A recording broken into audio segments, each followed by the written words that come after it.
Assalamualaikum dan salam sejahtera saya ucapkan kepada doktor. Sebelum saya menerangkan berkaitan modul yang telah kami laksanakan, izinkan saya perkenalkan ahli kumpulan saya terlebih dahulu. Saya Nur Farhana binti Abdul Ghani bersama 5 orang ahli yang lain iaitu Auni Nabilah binti Muhammad Nizam, Kofi Nasrin anak perempuan Narendran, Nur Syaruswina Atikah binti Abdullah, Nur Aiminah Chua binti Ismail dan Nur Sabihah binti Yusuf. Kami telah melaksanakan tugasan modul panduan pengurusan disiplin pelajar tentang salah laku vandalisme. Pelaksanaan modul ini telah memperuntukkan 8 bab secara keseluruhannya. Bab pertama adalah berkaitan pengenalan, bab kedua berkaitan salah laku vandalisme dan bab ketiga pengurusan salah laku vandalisme di sekolah. Bab keempat pula berkaitan tentang faktor kegiatan salah laku vandalisme dan kelima pula tentang kesan kegiatan salah laku vandalisme. Bab keenam tentang langkah mengatasi kegiatan salah laku vandalisme. Bab ketujuh tentang cabaran yang dihadapi untuk mengatasi masalah vandalisme dan bab ke-8 pula tentang kesimpulan dan berakhir dengan rujukan. Dari segi muka surat pula bermula dengan muka surat pertama sehingga muka surat ke-60. Dari segi pencarian maklumat tentang pencarian salah laku vandalisme adalah melalui carian di artikel dan laman-laman yang berkaitan. Di samping itu, kami turut menjadikan buku pengurusan disiplin murid edisi ketiga sebagai matlamat dan rujukan utama. Dari segi maklumat tambahan pula, kami mencari maklumat di Google yang berkaitan dengan tajuk vandalisme. Dari segi cara maklumat disampaikan pula, maklumat disampaikan dalam bentuk poin supaya memudahkan orang lain untuk membuat rujukan. Selain itu, terdapat beberapa lampiran yang disertakan sekali dalam bahagian maklumat supaya pembaca dapat memahami dan melihat contoh dengan lebih dekat. Akhir sekali, maklumat turut disampaikan dengan membuat pembahagian bab yang jelas dan mudah difahami untuk semua pembaca. Dalam bab 1 iaitu merupakan pengenalan, kami telah bahagikan kepada 2 tajuk kecil iaitu definisi vandalisme dan ciri-ciri pelajar yang melakukan vandalisme. Untuk bahagian definisi vandalisme, kami menyatakan definisi daripada Kamus Dewan edisi keempat, daripada Abu Salim 2009, Kamus Oxford Advanced Learners dan daripada Partix dan Sweeney 2003. Daripada definisi-definisi tersebut dapat dirumuskan bahawa vandalisme adalah segala perbuatan yang merosakkan harta benda awam atau persendirian dengan sengaja dan ini pastinya juga termasuk dengan kerosakan harta benda sekolah. Seterusnya, dalam bahagian pengenalan juga dimasukkan tentang ciri-ciri pelajar yang melakukan vandalisme iaitu berfikiran cetek, tidak ada kesedaran tentang tanggungjawab menjaga harta benda awam, tidak rasa malu dan tidak rasa berdosa. Hal ini kerana kebanyakan yang terlibat dengan vandalisme adalah kebanyakannya daripada remaja dan pelajar sekolah. Maka disebabkan itu, kami memasukkan ciri-ciri pelajar yang melakukan vandalisme ini di dalam modul ini. Seterusnya, dalam bab 2 iaitu tentang salah laku vandalisme, kami memasukkan 4 tajuk kecil untuk menjelaskan tentang salah laku vandalisme iaitu tajuk kecil yang pertama adalah tentang kod salah laku vandalisme seperti yang digariskan dalam Sistem Sasiah Diri Murid SSTM iaitu terdapat 11 jenis kod kesalahan vandalisme. Dalam bab 2 juga kami memasukkan tentang jenis vandalisme yang dilakukan oleh pelajar iaitu vandalisme yang ditujukan kepada harta benda dan vandalisme dituju untuk mengganggu rutin harian sekolah. Kedua-dua jenis vandalisme ini turut diberikan contoh yang bersesuaian agar pembaca dapat membezakan dua jenis vandalisme ini. Tajuk kecil yang ketiga dalam bab 2 pula kami memasukkan tentang kategori vandalisme iaitu terdapat 6 jenis kategori vandalisme iaitu vandalisme berbentuk keinginan, berbentuk ideologikal, berbentuk perancangan, berbentuk balas dendam, bersifat suka-suka dan bersifat merosakkan. Setiap kategori ini dihuraikan dan diberikan contoh yang bersesuaian agar pembaca dapat membezakan setiap 6 kategori vandalisme tersebut. Akhir sekali, dalam bab 2 modul ini kami memasukkan tujuan vandalisme dilakukan iaitu terdapat 8 tujuan vandalisme dilakukan iaitu tujuan ini dapat dikaitkan dengan 6 kategori vandalisme yang dinyatakan sebentar tadi. Contohnya adalah tujuan vandalisme dilakukan untuk menyampaikan idea atau kepercayaan dikategorikan sebagai vandalisme berbentuk ideologikal. Maka melalui bab 1 dan bab 2 ini dapat memberi gambaran umum kepada pembaca tentang salah laku vandalisme yang banyak berlaku dalam kalangan pelajar sekolah. Oleh itu, sekian sahaja penjelasan daripada saya tentang bab 1 dan bab 2 untuk modul ini. Seterusnya, surat berkeliling iktisas. Terdapat 2 surat berkeliling iktisas yang menyatakan mengenai salah laku vandalisme. Pertama, surat berkeliling iktisas bilangan ke-7 2003 menjelaskan tentang kuasa guru merotan murid.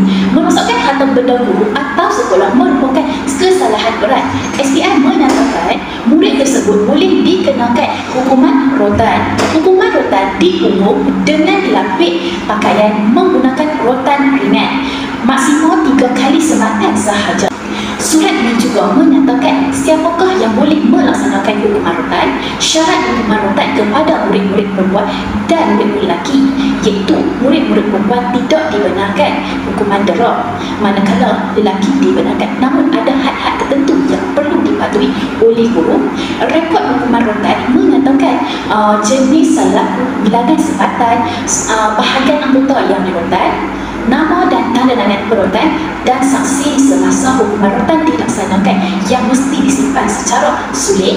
Tujuan hukuman rotan dilaksanakan kepada murid dan perkara yang dilarang semasa hukuman rotan dilaksanakan, antaranya dilakukan di hadapan khalayak ramai. Iktisas Bilangan ke-8 2003, penggunaan buku log bagi tujuan memantau laku musnah di dalam kalangan murid-murid sekolah yang mencatatkan tentang tarikh dan masa perbuatan salah laku, nama murid, tahun dan tingkatan, jenis salah laku musnah, bilangan kali kesalahan dilakukan, nama pihak yang melaporkan dan tindakan disiplin yang diambil terhadap murid tersebut. Saya akan teruskan dengan bab 4, iaitu faktor berlakunya kegiatan salah laku vandalisme. Terdapat 5 faktor utama kepada kegiatan salah laku vandalisme, dan ditangkap pertama iaitu pengaruh rakan sebaya. Hal ini dikatakan demikian kerana golongan muda lebih mudah meniru dan terpengaruh dengan rakan sebaya. Pengaruh rakan sebaya mencorakkan sikap, nilai dan tingkah laku remaja, terutamanya remaja yang mengalami masalah keluarga. Golongan yang melakukan vandalisme ini kebiasaannya adalah golongan yang berkumpulan. Ditangkap kedua iaitu sebagai salah satu cara untuk meluahkan ketidakpuashatian. Mereka yang tidak berpuas hati dengan pelbagai perkara akan menggunakan vandalisme sebagai salah satu cara untuk melegakan perasaan mereka. Golongan ini akan menconteng kemudahan awam, merosakkan kemudahan awam, tidak kira di sekolah ataupun di tempat lain. Ditangkap ketiga kepada faktor berlakunya kegiatan salah laku vandalisme iaitu ibu, bapa dan keluarga. Keluarga yang bermasalah atau keluarga yang mengamalkan budaya hidup negatif menjadi penyebab kepada anak-anak melakukan perbuatan vandalisme. Bukan itu sahaja, keruntuhan dan kegagalan dalam institusi keluarga akan menyebabkan remaja kurang kasih dan perhatian. Kurangnya kawalan dan bimbingan yang sempurna daripada ibu bapa juga menjadi penyebab kepada remaja terjebak dalam gejala negatif ini. Ditangkap keempat faktor-faktornya adalah pengaruh media massa. Paparan adegan-adegan negatif daripada filem atau rancangan daripada barat yang mempunyai unsur-unsur perlakuan ke arah vandalisme adalah contoh terbaik. Remaja yang gemar meniru dan terikut-ikut dengan perkara yang berlaku di sekeliling mereka adalah antara orang bermasa-masa daripada video-video ataupun filem-filem sebegini. Bukan sahaja daripada luar negara, di dalam negara juga terdapat filem-filem yang berunsur negatif. Jadi kita beralih kepada faktor yang terakhir iaitu sikap apati atau tidak peduli masyarakat. Sikap sesetengah masyarakat yang mementingkan soal kebendaan dan tidak mengambil peduli terhadap isu-isu sosial. Faktor-faktor inilah yang menyebabkan berlakunya vandalisme di dalam masyarakat kita. Isi yang seterusnya iaitu kesan kegiatan salah laku vandalism. Okey, kesan ini terbagi pada 3 iaitu kesan terhadap pelajar, pihak sekolah dan juga negara. Okey, untuk kesan terhadap pelajar. Kesan terhadap pelajar ini akan menyebabkan pelajar ini akan mempunyai rekod masalah disiplin di sekolah yang mampu mendatangkan kesan buruk ke atas pelajar itu sendiri. Pelajar itu akan dijauhi oleh rakan lain kerana sikap negatifnya itu. Selain itu, perbuatan itu akan menyebabkan rekod kelakuan mereka dalam CJ berhenti sekolah berada pada tahap yang tidak memuaskan. Lantas, menukarkan urusan mereka pada masa hadapan. Misalnya, ketika mereka mahu memohon pekerjaan di suatu institusi, namun rekod kelakuan mereka semasa sekolah tidak memuaskan. Hal ini memberi kesan yang mendalam terhadap emosi kerana hasil perbuatan tersebut akan melahirkan pandangan negatif orang sekeliling terhadap mereka. Pelajar ini juga akan turut merasakan diri mereka tidak disukai, dielak oleh orang sekeliling dan mampu memberi impak negatif terhadap emosi mereka. Di samping itu, pelajar yang melakukan gejala vandalism ini mampu mempengaruhi pelajar rakan-rakan sekeliling mereka yang mudah terpengaruh untuk turut sama melakukan perbuatan ini. Hal ini menyebabkan mereka mempunyai persekitaran yang negatif kerana bergaul sesama mereka dan tidak keseorangan, menjadikan mereka lebih berani untuk melanggar peraturan sekolah. Seterusnya, kesan terhadap pihak sekolah. Sudah semestinya nama baik sekolah ini akan terjejas kerana prestasi disiplin yang kurang baik. Kesan utama kepada warga pendidik dalam mendidik pelajar yang sering terjebak dalam gejala ini dan menjejaskan imej sekolah. Ibu bapa yang cakna dengan perkara ini akan teragak-agak untuk menghantar anak mereka ke sekolah yang timbul permasalahan sedemikian. Selain itu, masalah ini turut menyebabkan sekolah perlu mengeluarkan jumlah wang yang besar untuk membaiki peralatan yang rosak, dinding-dinding yang telah diconteng dan sebagainya. Yang ketiga adalah kesan terhadap negara. Imej negara akan terjejas. Kemasukan pelancong ke negara kita pasti akan mengatakan meninggalkan kenangan yang tidak baik kepada mereka. Sebaik sahaja pulang ke negara mereka, pasti akan bercerita mengenai negara kita. Keadaan ini pastinya akan menjejaskan nama baik negara di mata negara lain. Isi yang seterusnya adalah berkaitan langkah mengatasi kegiatan salah laku vandalisme. Bagi peranan pihak sekolah ini perlulah mengambil tindakan tegas terhadap gejala merosakkan harta benda sekolah dengan menekankan hukuman yang dikenakan untuk pelajar yang terlibat. Contohnya, tindakan amaran, sesi kaunseling, denda dan sehinggalah pelajar boleh digantung supaya gejala ini tidak menular.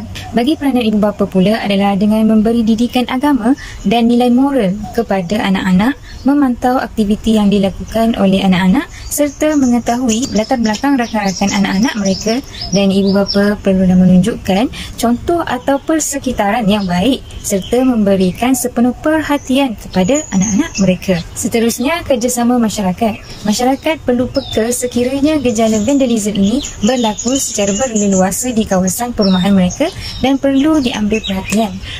Mengadakan mesyuarat dengan penduduk di kawasan dan juga bersepakat menangani isu vandalisme seperti mengenakan denda kepada pelaku yang melakukan perbuatan tersebut. Penguatkuasaan dan pelaksanaan undang-undang perlu dijalankan secara berkesan, dan di dalam Akta Kerajaan Tempatan 9 Undang-Undang Kecil Vandalisme mengatakan sesiapa yang didapati merosakkan harta benda awam boleh didenda dengan membabitkan RM2,000 atau penjara tidak melebihi setahun jika sabit kesalahan.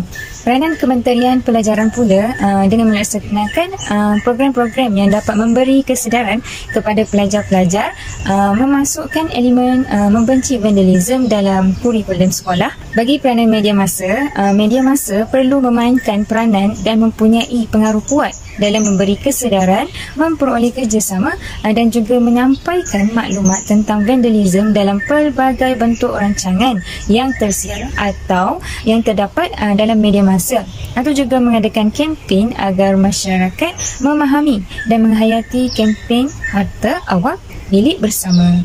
Okey, akhir sekali adalah peranan kaunseling. Bimbingan kaunseling harus diberikan supaya dapat mengetahui tujuan mereka. Melakukan aktiviti sedemikian dapat membantu mereka menyelesaikan masalah dan membawa kebaikan kepada orang ramai. Okey, bagi langkah lain untuk mengatasi masalah vandalisme ini adalah dengan memberi hukuman yang lebih berat. Contohnya, mereka yang sentiasa mengulangi kesalahan tersebut, iaitu kesalahan vandalisme ini, harus dipenjara supaya mereka tidak berani lagi untuk mengulangi kesalahan tersebut. Teruskan dengan bab 7, iaitu cabaran yang dihadapi untuk mengatasi masalah vandalisme.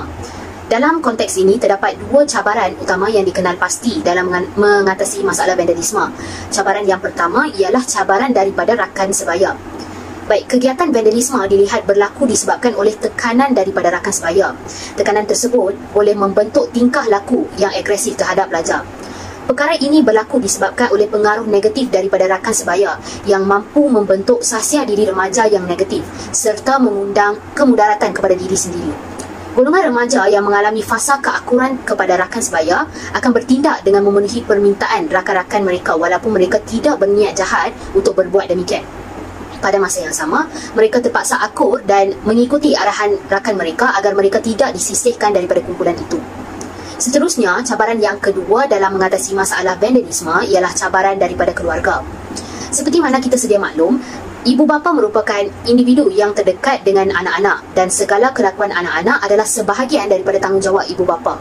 Sekiranya ibu bapa tidak bertanggungjawab dalam membentuk peribadi anak-anak, sudah tentu anak-anak akan disisih dan berpendapat bahawa ibu bapa mereka tidak memberikan kasih sayang dan perhatian kepada mereka. Ketiadaan ibu bapa di rumah atas dasar urusan pekerjaan akan menyebabkan anak-anak menjadi bosan ketika berada di rumah. Perkara ini menyebabkan hubungan antara ibu bapa dan anak-anak menjadi regang kerana ibu bapa tidak mengetahui aktiviti harian anak-anak, dan perkara ini boleh menyebabkan anak-anak tersebut terlibat dengan aktiviti yang kurang berfaedah seperti gejala vandalisme. Secara keseluruhannya, gejala vandalisme dalam kalangan pelajar di Malaysia belum mencapai tahap yang teruk. Walau bagaimanapun, semua pihak perlu terus mengambil perhatian terhadap masalah ini agar perkara ini tidak terus berlaku pada masa akan datang. Setiap anggota masyarakat perlu bersikap prihatin dan memberi perhatian kepada golongan yang terlibat dengan masalah vandalisme. Seiring dengan perkara ini, pelbagai inisiatif juga perlu diambil bagi menangani masalah ini sebelum menjadi lebih serius. Itu sahaja daripada kumpulan kami. Sekian, terima kasih.